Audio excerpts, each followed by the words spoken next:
Hello everyone, it is Sunday, October the 12th, 2025. This is another video update, follow up to the one I did 2 months ago for August. We're back out here. We're going to start on this one out here on the bee yard. Since things have been changing a little bit, as you can see from back in August.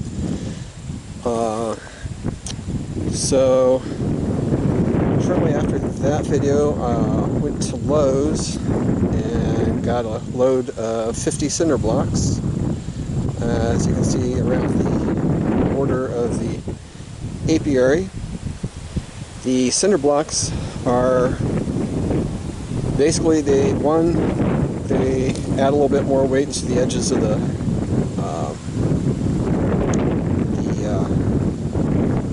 garden cover for keeping the weeds and stuff, so I don't have to mow inside the apiary. The other thing I'm going to be doing with these too is, if you notice, I've got them so that the holes are upright, and I'm going to get some potting soil, bags of potting soil or garden soil or whatever, and put in those, and I'm going to plant more flowers in those. Hopefully have a little bit more success than what I have so far, although things are starting to grow out here, which we'll get to here in a moment. I do have 2 hive stands constructed using 8 cinder blocks, 4 on each end, and then the 2 of the 4x4 wood beams. So they need leveled off a little bit. I've got some wood up to the house. I've got some 1x6 lumber and 1x4 lumber, which I can cut to length as needed to provide shims for underneath the cinder blocks or underneath the beams to level them out and get them a little bit more level for the hives when I bring them out here. Of course, I'm going to wait till next spring to kind of see how the ground settles and stuff with the weight of these cinder blocks and on the ground out here. So, but yeah, I did that shortly after the last video update for out here. And as I said, I'm going to be doing some planting next spring then in these cinder blocks. Basically using them for little potting or pots for growing more flowers and stuff out here, should make it a little easier to change out those rather than flower beds, which I'm kind of letting the flower beds grow however they wish. But as you can see though, compared to last time, I actually have flowers growing now. And first ones that can't have come up were the black-eyed Susans. There's a lot of those coming up right now. Although yesterday I did discover, got one blanket flower that appears to have bloomed out here. I think there's another one on the other side of the yard as well. But those are finally starting to come in. Not to mention, there's probably going to be a lot more stuff that grows out here next spring. One thing I did do, actually did this last weekend after I got done mowing. When I came out here, there was some taller plants. They had big leaves and purple stems on them. And they had like bunches of berries on top at the end of the stem, which they look familiar. And a friend of mine, who I showed some pictures of the flowers that were popping up out here, he looked at it and he recognized it right away, which is something I had dealt with down in Hilliard, and that was I had pokeweed growing out here.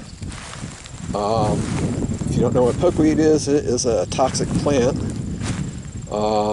Basically the seeds, birds eat the berries and drop the seeds around, which is how the stuff gets spread around. And then basically this plant, I had one on my back porch when I was down in Hilliard. It can grow up to about 10 feet tall. And then I thought at first it was like a small tree or something growing, but it's actually a toxic plant. So, of course, wore gloves when handling the plants, and I got them before the berries actually formed, so it was before any seeds could get spread or anything. And what I did was I just took a shovel and carefully excised them out of the ground, out of my flower beds. Ended up getting, I think it's about 20 plants out of those. The pokeweed is like in various stages. Some was starting to form the berries. The berries were still in the green state when I pulled them out, or got them out. Others were like just small stems with a couple leaves on them. But what was interesting was all of the pokeweed was up towards the front there, where the other flowers are really starting to sprout in up there towards that part. There's nothing out here on this part, which was overlapping where the original garden was. So I'm not sure why that would be, why the pokeweed took hold in the where the what used to be just yard. It wasn't at the garden before, but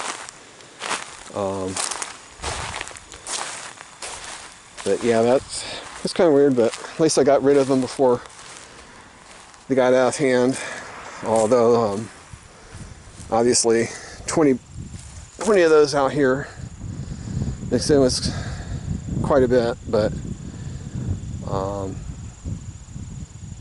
looks like I've got a bunch of other stuff though that's growing in, though. I'm not sure what all is going to be growing out here, but I mean, granted, right now it's black-eyed seasons and a couple of blanket flowers, but it looks like other stuff is wanting to grow in. But what's probably going to happen is next spring is when stuff's going to really start to bloom and take place, or take shape out here. But it's creating a nice little natural boundary out here for keeping folks away from where the bees are going to be. And it's like I forget who I mentioned to before, you know, anything happens to me or the house gets sold or something, you know, the bees would get moved away, but you know, this would be easier to clear out than taking down a fence or something that's in the middle of the yard, just protecting a empty patch of yard. So, but this will be easy for any new people taking the house to deal with. But that's well in the future, of course. So hopefully that'll never happen for a long, long time. So I plan to be here a long, long time. So, but yeah, I am glad though that, you know, I do have flowers and stuff growing out here that's adding some color and variety to what's out here, and it's going to be interesting next spring. So see what actually does fully bloom. But probably not much more is going to be blooming anymore, since it's already about mid-October. But yeah, so far I'm happy with it. And yeah, you can kind of see towards the middle aisleway, I have to shim up the ends of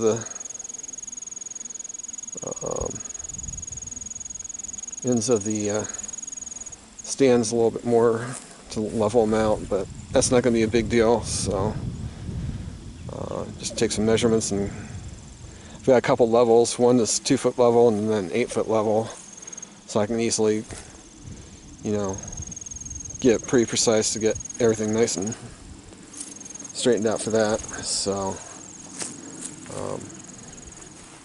but yeah, stuff's growing, and it's gonna be pretty hopefully next spring. So with that, let's go ahead and we're gonna go up to the house, and I'll show you what's going on in the garage.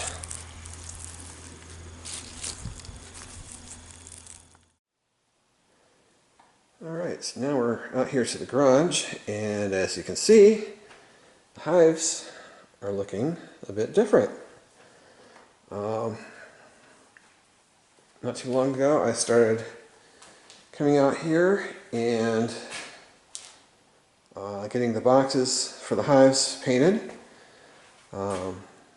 Basically did what you see here, basically stand them on end, paint everything that I could except for what's facing down. Gave it a couple coats, made sure the end sticking up was perfectly good, well painted and everything, and with no issues, and had good coverage of paint on that, and then made sure everything was dry for a few days, and then flip it over and then do the other end.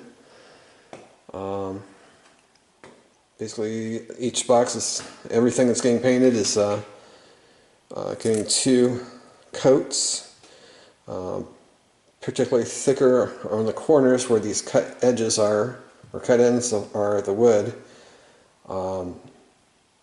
Cut ends here, which alternate back and forth. I'm not sure what kind of joint that's called, but anyways, that soaked up, those were soaking up a lot of paint when I put it on the initial coat, and I put the one coat on, and after about an hour you could literally see these tan tan rectangles coming through the paint from where the paint or the wood had just soaked up the paint. So definitely 2 coats is needed. But then I'm painting the edges where the both top and bottom. But the inside of the boxes, you want to make sure to leave those unpainted. The bees will decorate those as they see fit. So, but these are the honey supers here. I've got all the frames taken out. Half of the frames I put in the empty top boxes I'm using for the feeders, just to keep the frames safe. The other frames I carefully stacked on top to keep those in a safe spot. So all that's left, 2 brood chambers, or 2 brood boxes, the deeps. Those are painted, those are ready to go. So I just have the empty boxes for on top for protecting the feeders. The exposed surface of the top, and then the underside too. That'll get painted. Then the exposed areas of the feeder board, and then the bottom board. I'm not sure if I need to paint the entire bottom board or just the part that's going to be outside, because part of this bottom board from like here back on the inside is going to be out of the elements, but I'm not sure if I should paint the full bottom board on both top and bottom, or just what's exposed for out here on the landing part. I'm going to do some more research on that before I get to those. But I can do these other 3 components, so get those done. So the hives are going to be ready for next spring. There's the 1x4 and 1x6 lengths of lumber that I mentioned about using for shims, as well as my 8-foot level that I've got there to use for help with getting the hives nice and level out there. So I know I mentioned in the previous video about making signs for out there. These are the survey. I basically use these to mark the out in the yard, the stakes that I use to mark where the flower beds are going to go. I'm going to reuse some of these then for putting the signs out, to the warning signs for around the edges of the apiary, so that way, you know, any of my visitors or any visitors from next door will know, you know, don't go inside the apiary without protection. So anyways, I think so that covers the hives. I do have 2 nukes or colonies of bees on order for next spring. They're supposed to be ready about mid-May. From shortly after I did my last update video, I heard back from it's a friend of mine who I hadn't heard from since high school. Turns out he lives up the road from here, and he went into beekeeping. He has one hive that he bought, or one colony that he bought. The other 2 were swarms that he caught and put into hives. But he's doing honey production and stuff up there with just 3 colonies. So, which is really cool to hear that. And haven't gotten a chance to stop in to see him because every time I'm up there, well, last time I was. One time I was up there was on my bike on my that last bike ride video I did, and didn't look like he was home, so I didn't stop in. But every time I'm up that way, I'm getting groceries, so I can't really. It's kind of hard to stop when you have frozen foods and stuff in the back. You have to get home to get put away. But so hopefully get a chance to meet up with him sometime soon and talk bees and get caught up. Since, like I said, I haven't seen him since high school, so. But yeah, he's really wanting to talk about bees and stuff too. So, so the place I'm getting my bees from is actually a place over by Forest. It's on the other side of Upper Sandusky. It's between that place and another place down by Mount Gilead. Both are pretty local, less than an hour drive away. Wasn't sure which one I wanted to go with, because both sold nukes, but the place down by Mount Gilead, they never got back with me. And it's like, I'm a potential customer, and I'm looking to ask questions about buying bees.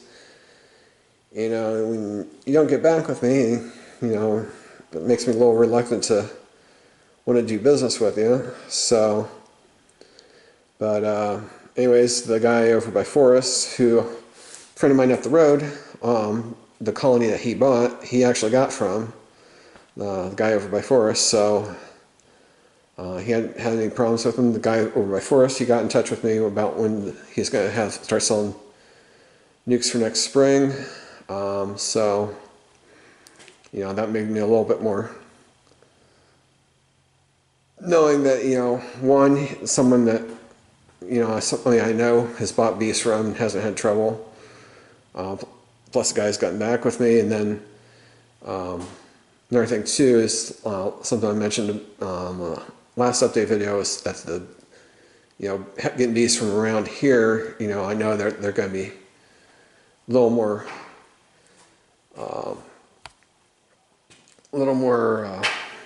able to survive Ohio's winters and stuff, because they're conditioned more for the winters around here. So, but we'll have to see about what happens with when I get the bees in, and should be pretty good. Another thing I've done too,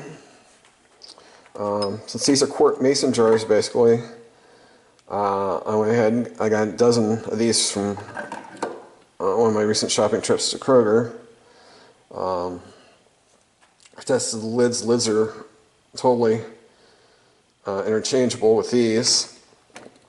So what I'm going to end up doing then, before I do my hive inspections, I can easily have jars of the feed mixed up to take out to the hives. Then when I get out there, just swap the lids with the ones, because these have the holes in the lid for the bees to drink their winter wind sugar water through, and whatever protein additives and stuff I put in. So, so that's going to be making it easy for getting those around. I don't have to leave the hives open to mix up the sugar water. I can just have it ready and take it back with me when I do the hives inspections. everything too with the cinder blocks, and then again when I take the hives out. If you've ever seen these Lowe's or Menards, I actually got this one from Menards for about $100. It's a nice little gardening cart. I was able, when I was moving the cinder blocks around out back, I was able to put about 8 cinder blocks at a time on this cart, and to move them around to get everything put in place out there. So comes in very handy. But I can take the hive components out there, and when I go to move the hives out, and then have a couple boxes on hand along with the jars of sugar water when I go out to do my hive inspections. That way I've got everything right there if needed. If I need to add a box to one of the hives as I'm doing the inspection, so I can have them right out there. And I have to run all the way back up to the house and leave a hive open and taken apart and everything. So, but handy little tool, and definitely worth the investment. Lowe's had one similar to this. It was for like $200.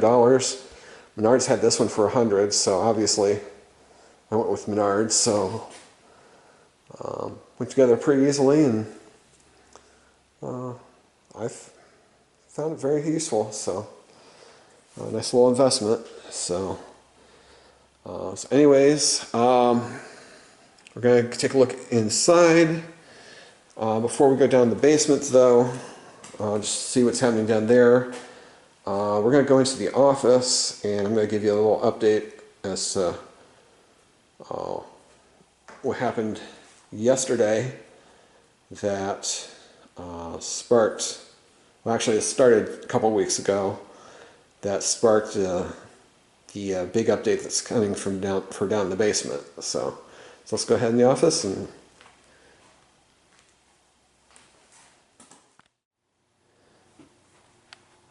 alright, so here we are in the office. So this next part of the update, it actually started a couple weeks ago. I went to update my PC and laptop to Windows 11 from Windows 10, and Microsoft's website pretty much laughed at me. I was like, "You want to do that?" And basically told me I couldn't do that. So rather than try to force the update onto my computers, because I know if Microsoft's saying it can't handle it, it's not gonna. It's not good to force the update, because it's possible that it's going to cause issues down the road, which we've been seeing at work some. But anyways,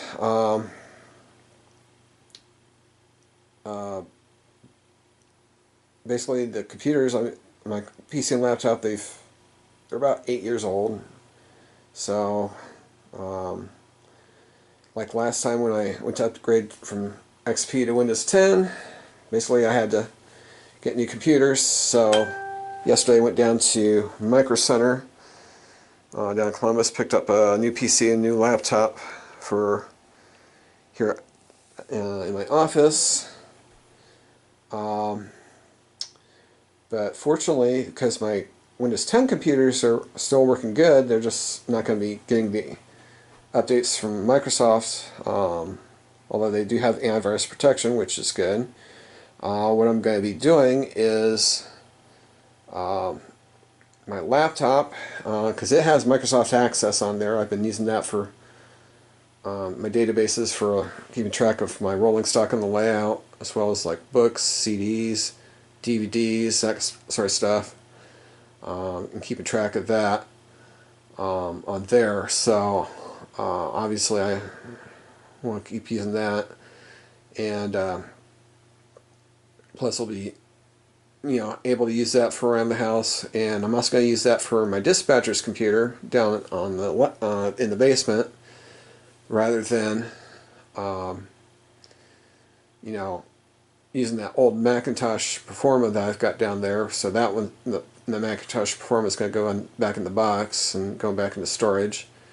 Then my PC, what I'm planning on doing with that, because for a while I've been using my old Windows XP box for older stuff, for mainly for Microsoft Simulator and the Raildriver control stand.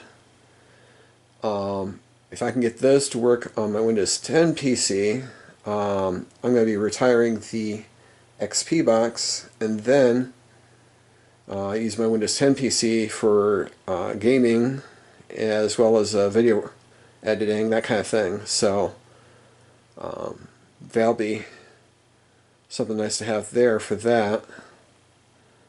And then use my regular PC for over here at this desk for as my primary PC for work and, well, not work, but for personal work here at home and everything. And then I'll have my other laptop too, or the new laptop for using for around the house for like live broadcasts on YouTube and stuff like that, and everything for going online with that laptop. So, and then just, you know, my old Windows 10 boxes or Windows 10 PC and laptop, you know, keep those just for stuff within the home and stuff, not for going online or anything. So,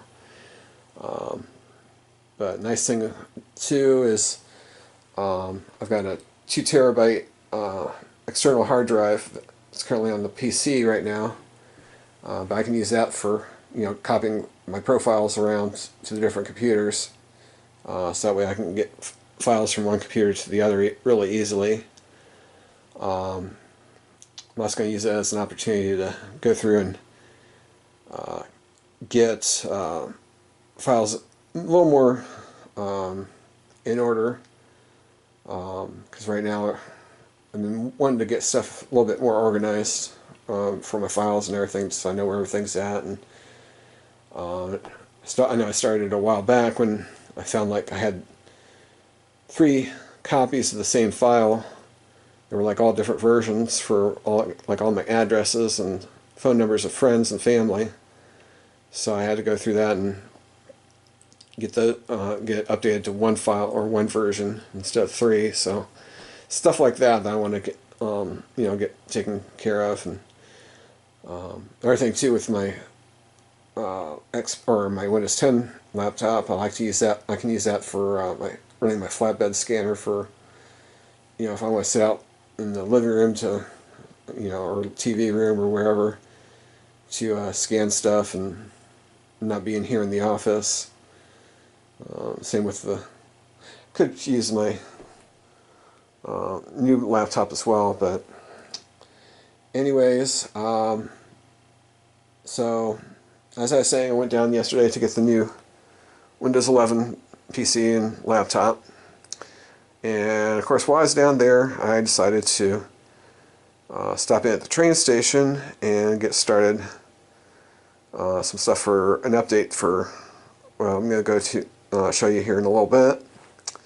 While I was down there though, I also got a couple extra things I hadn't planned on purchasing. I got a post office truck on the layout for, since these are pretty common. I'm not sure exactly if it's fits my area or not, but it's close enough. I think that'll it'll work for on the layout, just as something to have along the streets or something.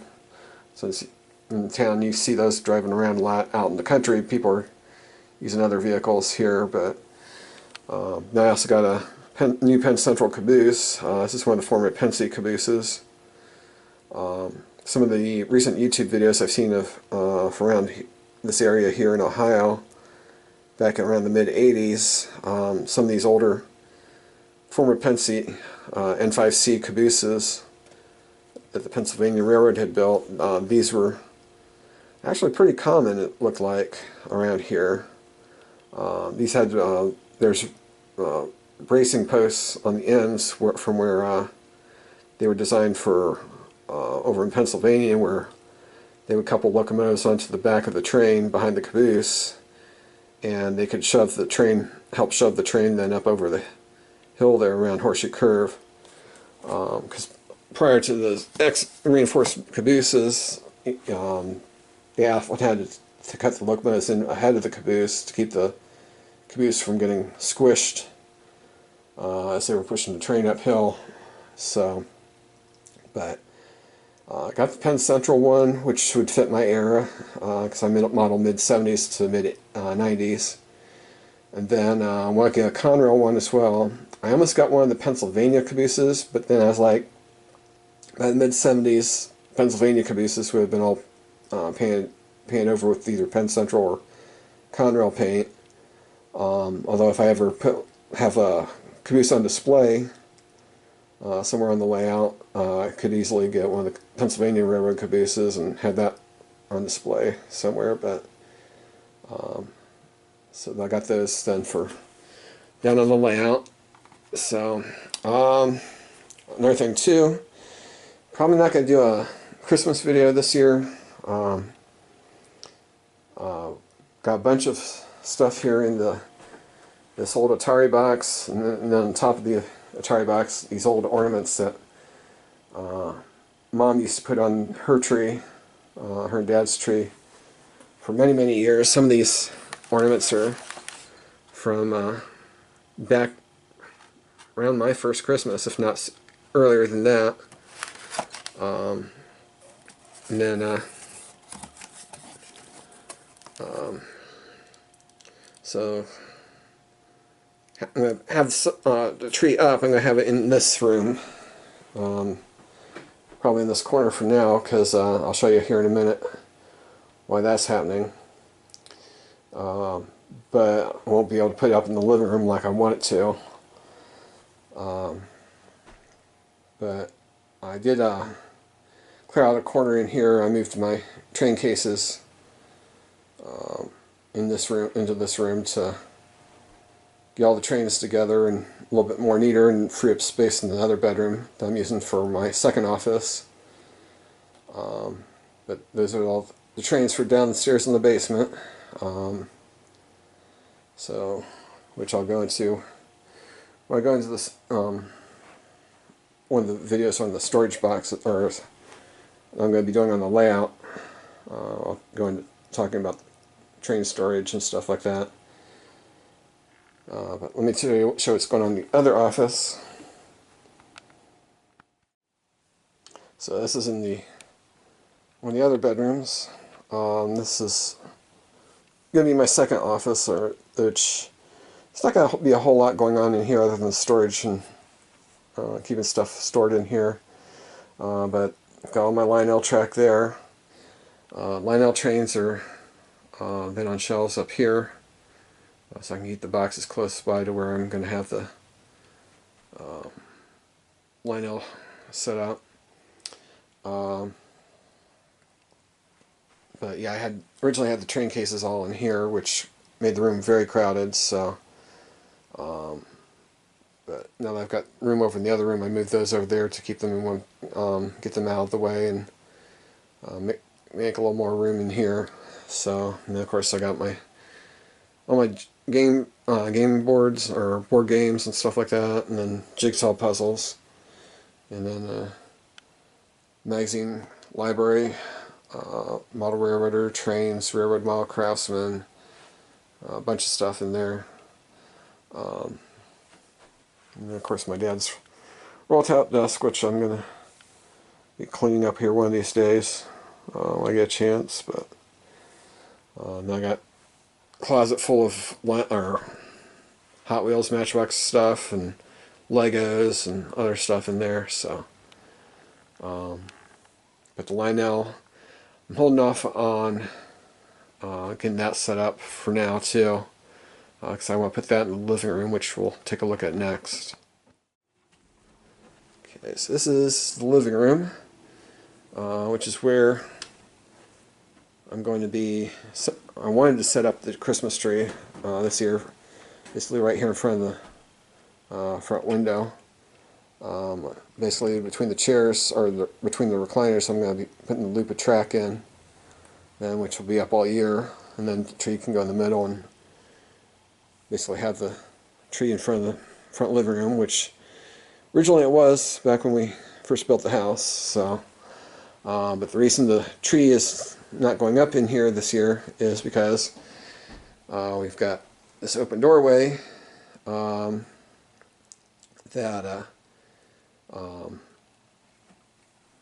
after back late 70s, early 80s, we stopped really using the living room, and basically we weren't supposed to come in here and stuff because Mom didn't want to clean up from stuff getting dragged in and everything. So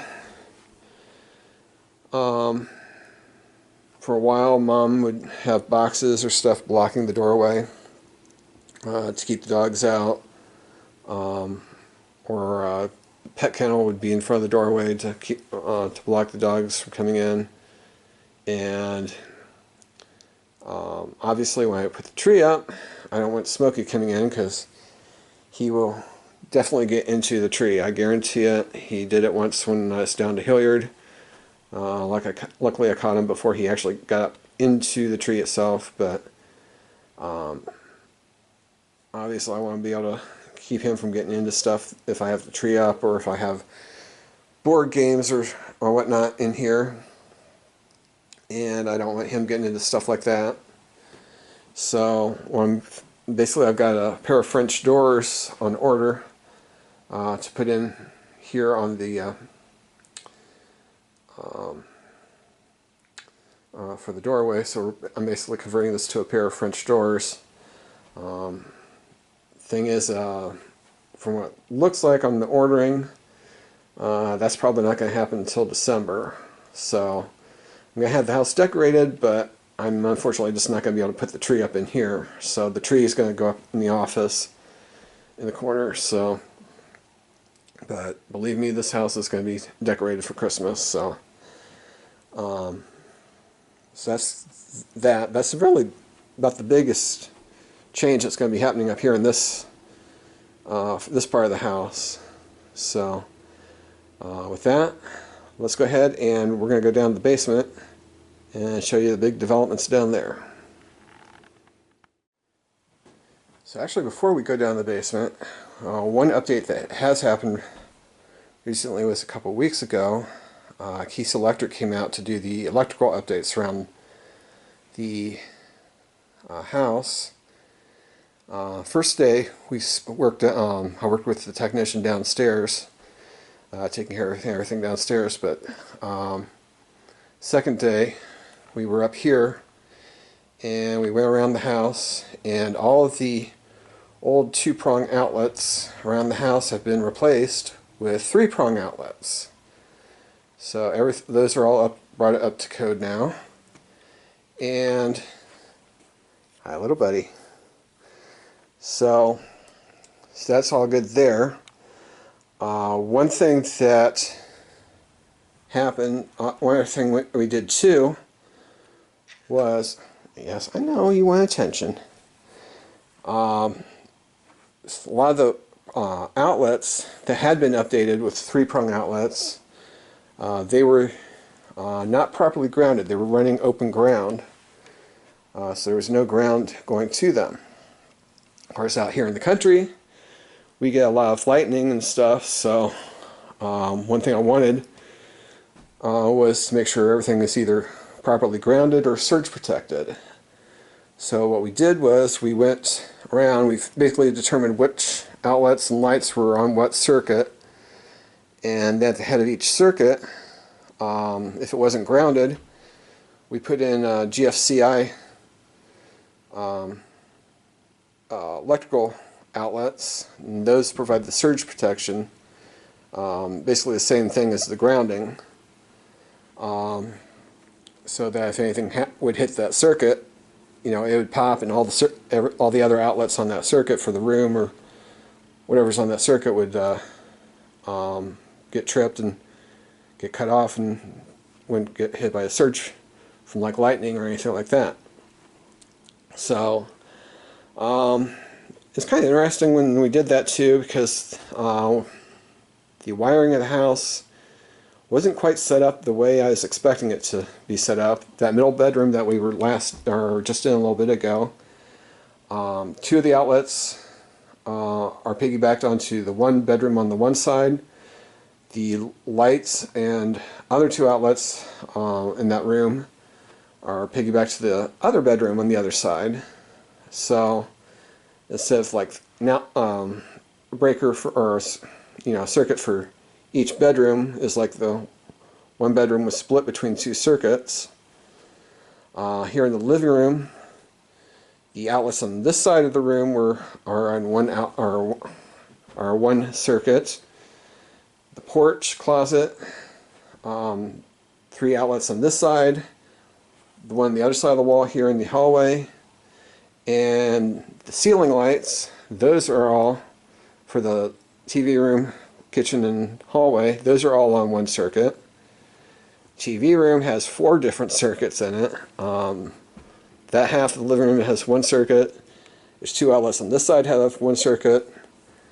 That outlet there has that is piggybacked with the refrigerator outlet on the other side of the wall, and this outlet's on its own. So basically, I went as we figured out which circuit was which, and we got everything properly surge protected and grounded and everything.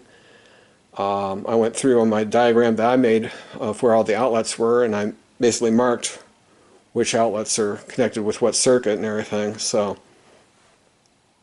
everything got that way, if anything happens, I need to do some troubleshooting. I now know which circuit's which, and get that taken care of. I can easily, do troubleshooting and take care of that and everything. So, but everything up here is now surge protected and or grounded, so which is very good. So let's go ahead and go down the basement now, and I'll show you the updates down there. Alright, so here we are going down the stairs. The carpet on the stairs is the old 70s shag carpet that we used to have down here. So anyways, this is the layout as you saw it in the last update. Although if you look closely up on the ceiling, we now have some additional lights. So let's see how much. And originally the only lights were in these little lights there. There's 2 of those, one in each corner, that provide the light in here. Might have been a floor lamp at one time when I was home from college or something, but yeah, it wasn't very bright down here. But we'll go ahead and flip on the lights, and check it out. Now, this is bright. This is a very nice, even lighting. That was one thing I was concerned about with having them running perpendicular to the layout instead of parallel to the layout, was how the lighting was going to go, or how even the lighting was going to be. But it actually turned out really better than I expected. But we did. This was actually the first thing that we did. The first day that the tech was out here from Keys Electric, and we got nice, neat conduit for the wiring to go out to each of the lights and everything. So everything's nice and neat and organized and everything. Then we've got our own. It's got its own light switch over here, which this actually comes in very handy when I'm coming down here.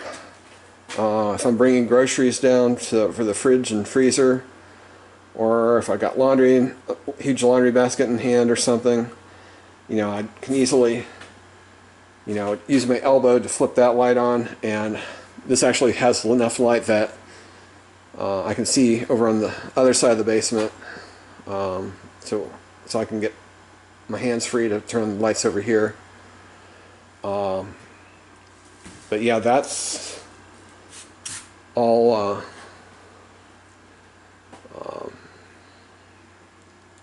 it's really made it a lot brighter down here than what I was expecting. So it's nice and everything. It's a little dimmer over here on this end, but I'm not gonna be standing outside the curve very often, so it's still quite a bit light. Heck of a lot better than what it had been for years down here. So, but yeah, we'll get this take care of it. There's a bug flying around down here. How did that get in this house down here? Oh, so anyways, so yeah, the dispatcher's desk, my old Mac Performa monitor, those I'm going to go back into storage since I'm going to be using my Windows 10 XP box, or Windows 10 box down here. Could also use my Windows XP box down here too if I get another display for it, or either that or replace the display upstairs. But for now we'll just go ahead and keep that on hand in storage. So I did not too long ago go on eBay. I did find the liquid nails for projects that I used for gluing down the foam bases or foam scenery bases to the bench work. So I'm going to be able to get those re-glued for where needed, for like on this gap here where it's obviously separated. But the other thing I'm going to be doing too, I found packages of 4.5 inch screws on, I think it's Lowe's, I think is where I found them. I'm going to get some of those. I can put around the edges some, maybe even across the middle, if I can find the, use a yardstick or something to mark where the line is for going across the middle of the sections, and basically, screw those down, use those to screw down the foam board too, to give it a little bit more stability, so this doesn't pull apart as easily as it did when I went to move it the last couple moves. So, and then yesterday when I was down, like I said, I went down stopped at the train station. Even though I'm not ready to start laying track for the new layout sections, I don't even have bench work even ordered for the new layout sections.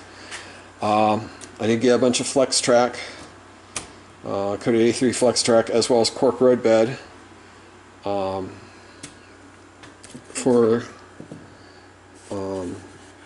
so that when I do get the bench work and foam base in, I can start laying track right away. Got the 3-inch connector tracks for between the layout sections. I've got track nails somewhere, but I went ahead and got another package of them just to make sure I got enough. Same thing with rail joiners. I also got a bunch of track feeder rail joiners for use for each layout on the layout section. So the way I'm planning it, when basically I'm going to be starting to repair some of the current layout sections down there at the MF Tower. Once I get the hole or opening put in the wall to bring the staging yard through, that way I know exactly where everything's going to line up and go. But the way I'm going to do it then is, when I get down here to the section that's going to go between these two sections, I've got enough track that I got yesterday that I can get the two mainline tracks done here, as well as these 4-yard tracks. Then this here will, these 4 tracks here on the south yard, those will get done when I go to finish the layout sections, or when I do the staging yards too. So I'll at least have the main line there, and then the 4 yard tracks operational there. Gets around the rest of the layout. The section that's going to go out here that bridges this gap here, I've got in addition to those 6 tracks over there, I'll be able to do these 3 tracks for the main line, and then the yard lead here. So that way the north yard and the main line will be operational. I'll be able to start operating trains, and then I'll be able to continue work then on the staging yards and get the staging yards expanded. There's 3 tracks in this yard and then 5 in the other track in the fruit cellar. But get those up and running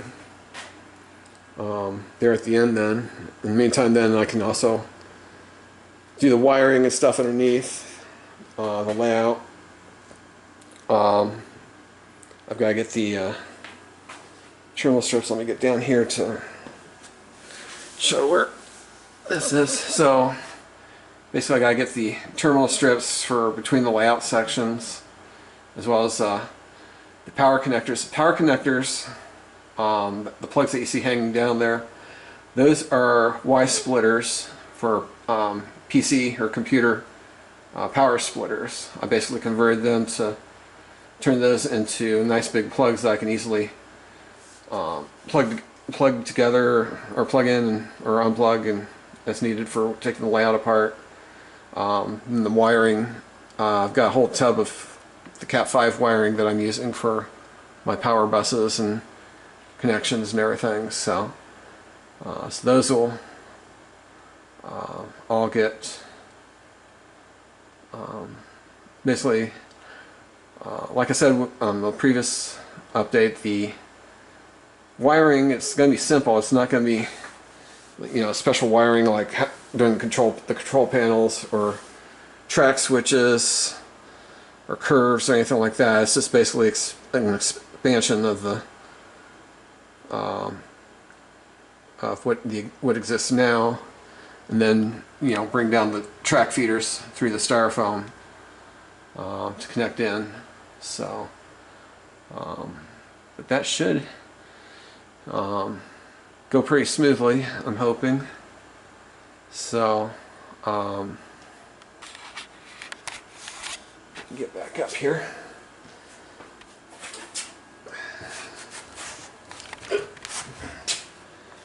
So, and then, like I said, I'm going to do, let me get back around here to the,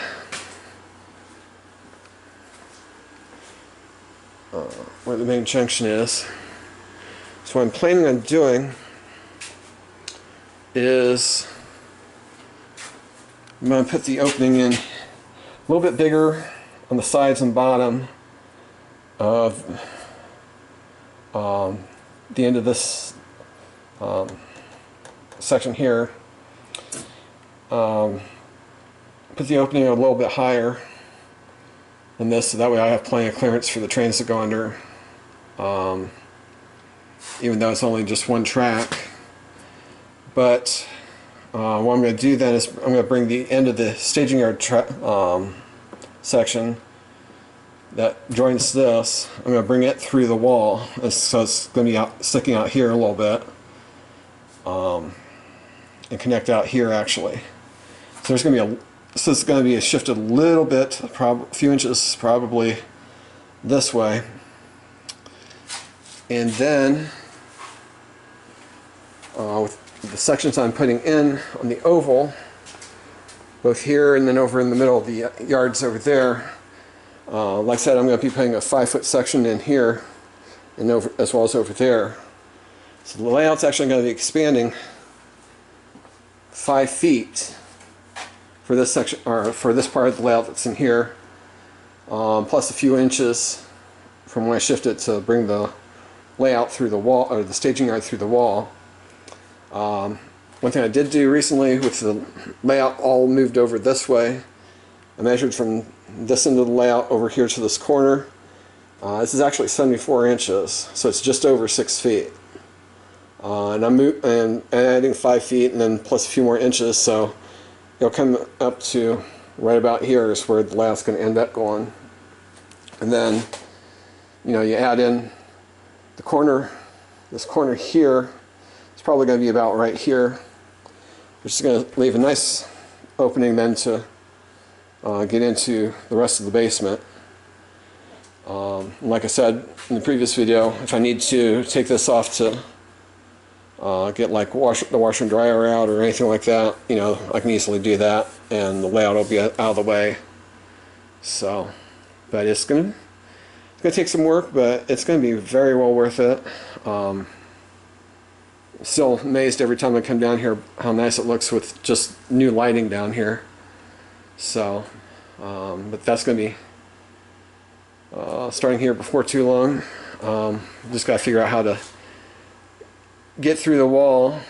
Might have to get my neighbor, or if any of my friends are interested in helping out, and so that way we can figure out how to get through the wall there. But we'll get over to that area of the basement here in a moment. Some of the other updates.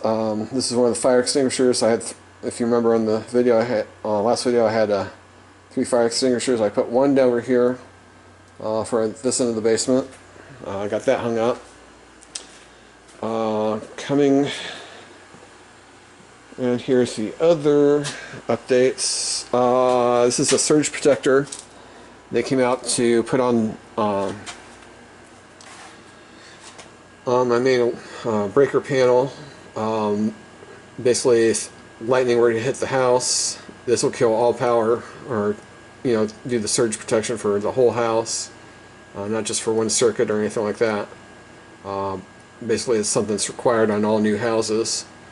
So, but they got that added on as well.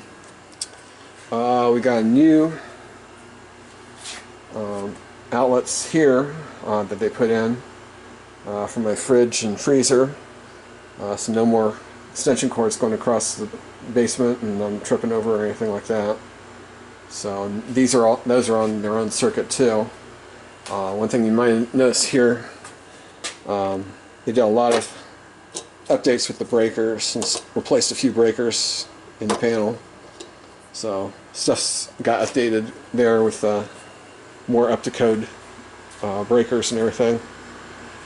Got another one of the 3 fire extinguishers right here for next to the furnace. So in the event of anything going wrong with the furnace, we got protection, fire protection here. Over here in the art studio, still pretty much a mess here, but we're getting there. Getting stuff straightened out. Found some stuff that was up in the ceiling. A couple boxes that my brother had been looking for. I got the pegboard for hanging my paints from my paint rack.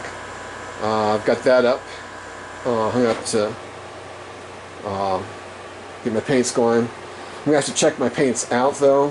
The gessos especially. I was going through the boxes of stuff, and my black gesso, one of the black bottles of black gesso that I opened or looked at, the pigment had separated from the liquid, so it's like all separated and everything. It's no longer any good. So I tried shaking it, but the pigment's all solidified down at the bottom. So the other update that happened here, I got a new electrical outlet here. Well, it's kind of new, I should say. So that way I can easily run a extension cord over to my light on my easel. I don't have to worry about you know, tripping over cords going all the way over to the sub pump. This area, once I'm basically needing to focus on one area at a time and just get everything done, and then move on to the next, I think. But yeah, this is going to be happening pretty soon too. But that one, that outlet is actually one of the backup outlets that was in here, because it was mounted up above this outlet here. This is the good outlet that was actually operational. It wasn't grounded. But this one's a backup that my dad had hooked up to where it basically, the cord for the line for it went over by the sub pump and then connected into an extension cord that he had rigged up to go outside to hook up to the electric generator. So that way we had power in here for in emergencies for if the power were to go out, and we could run the fridge and freezers that were in here. So that outlet, since it wasn't being used, and the cords are over, or the outlets for the fridge and freezer are moved, basically we decided to repurpose that outlet, flip it around, put it through the wall, so I have it now for my art studio. Connected it into this outlet here. This is one of the GFCI outlets I was telling about.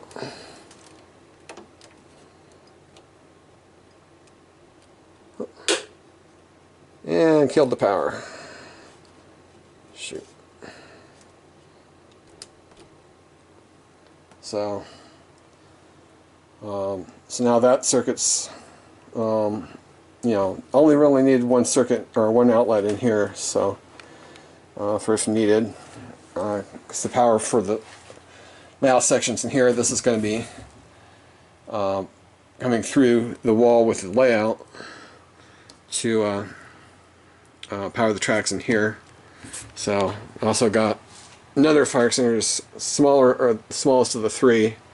I mounted that in here just in the event that, if I'm in here, fire breaks out in the rest of somewhere else in the basement, this is going to help me get out, because the only other thing that's in here is trying to go through the basement window, which might be a little difficult, but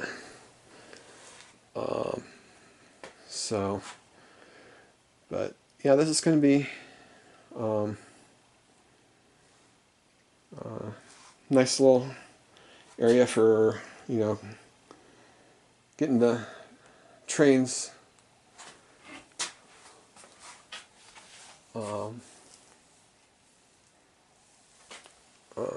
or for the staging and everything for the trains. So looking forward to that, and then of course get this stuff a little more organized. I know coming up after the end of this month, I'm gonna have to be pulling this stuff out, because this is all the Christmas stuff, which I like to decorate early, so we'll be getting that taken care of before too long. Some of this other stuff that's on these shelves here, that's going to get reorganized and everything too. So that'll allow me to free up, move these shelves here, move those bottom shelves out, move this one up, and then we'll be able to bring the layout through there. I believe I've got a beam indicator that I put on the wall to figure out what's, or the stud indicator to figure out what's behind or inside the wall. I don't believe there are any load-bearing beams or studs in that wall. The only load-bearing studs or things I've got down here are these posts here. Like there's one here, there's one here, and there's two more here. But where the layout is going to, the way the layout's going to be, I think what I'm going to do is have basically the duck unders here and under the new section over there, because that way it's only a 2-foot wide spot to go under, whereas the way the old layout was, or the way layout was configured down Hilliard, you had to go underneath the corner sections to get in and out from underneath the layout, which is a little awkward in some places. So yeah, I think that's pretty much the updates for down here. So obviously got quite a bit going on with getting ready for getting my bees next May. I was told mid-May is when the bees are going to be ready. So since I've got 7 months before that happens, I'm basically putting a lot of focus on shopping around for the rest of my bee supplies and everything. So that way You know, I can take my time, get stuff, quality stuff at a good price and everything. So then, you know, do the same thing with getting ready for, or getting the layout back up and running too. Take my time and get it done right, and it's going to be interesting next few months. Getting the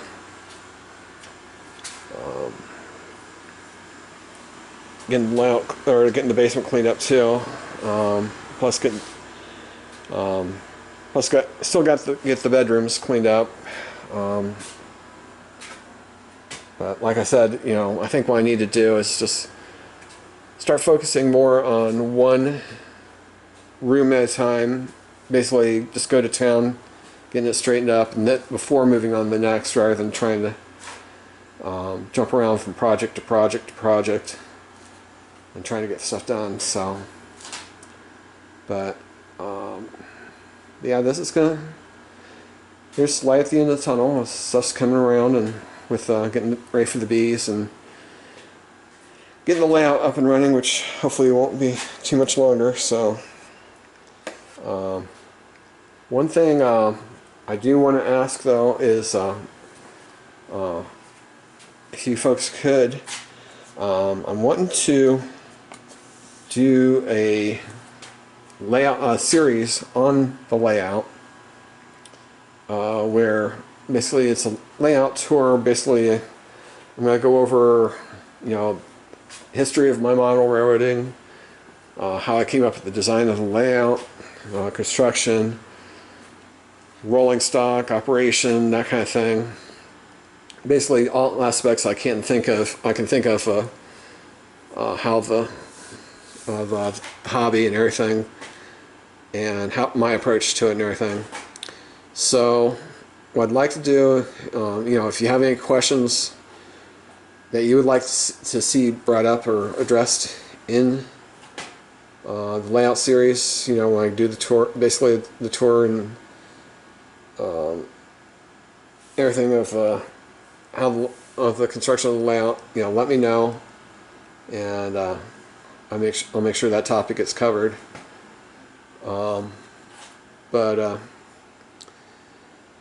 Anyways, I think that's everything. That's all I can think of anyway.